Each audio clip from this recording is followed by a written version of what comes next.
The infamous Julian Assange has made comments in the past related to the announced release of many of his controversial intelligence leaks. He has now stated that there will be UFO-related materials. Recently, Wikileaks revealed alleged compromised Department of Defense cable communications indicating that US armed forces may be in the midst of a secret war with UFOs. According to the sources that were revealed, there was an all-out alert issued by Air Force Space Command after the emergence of a large flotilla of airborne unidentified objects from the floor of the southern seas of the Antarctic. This armada of unknown objects headed toward Guadalajara, Mexico. It is said that Julian Assange has been falsely accused of sexual assault charges by authorities in Sweden, which resulted in his arrest in Great Britain. That one of his accusers, Antarctica, has fled and is presently in hiding among the Palestinians, is a strong indication that the charges, according to those familiar with government tactics, is a ploy to silence Assange's evidence. US warplanes are said to have been deployed to meet a massive fleet of UFOs on the 10th of June 2004, and all radar systems intensified on the inbound targets. The massive fleet supposedly then resubmerged into the Antarctic oceans. Recently, another massive emergence of the unknown objects headed toward the southern tip of South America and flew over Chile. Experts say that the immediate threat posed by these huge displays is the dangerous waves they generate as they surface, which is capable of sinking oceanic vessels.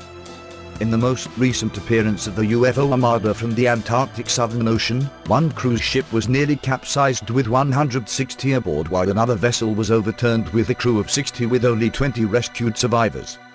This story was originally released by the European Times Online, which had reported that the Russian president was receiving intelligence briefings indicating that the US was involved in secret military confrontations with massive UFO formations originating from underwater bases in and around the Antarctic oceans.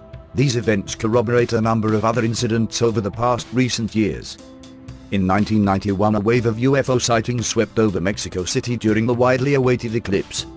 The luminous objects were recorded by many handheld video cameras owned by citizens and offered to TV news crews.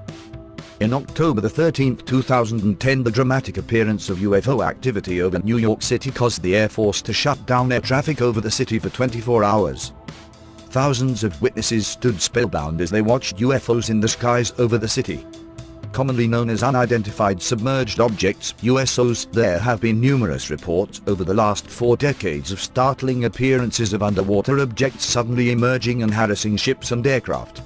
The late Ivan T. Sanderson, a well-known TV personality on animal behavior as well as a former intelligence officer during World War II, published more than one book on the subject, considerably ahead of his time. Friends close to him allege that he never gave up his research on USOs, and may even have been viewed as a dangerous nuisance by his former espionage employers. Sanderson contracted a rare cancer that ended his life quickly, like so many others who have been deemed inconvenient to sensitive government matters. A massive sighting of USOs terrified several people on the California coast. Police received phone calls from frightened citizens telling them of bright objects emerging from the Pacific and flying into the night sky at rapid speeds. There is a very curious and questionable history of Navy involvement and lost aircraft over the Antarctic continent that compels me to look further. I will keep you all posted. Thank you.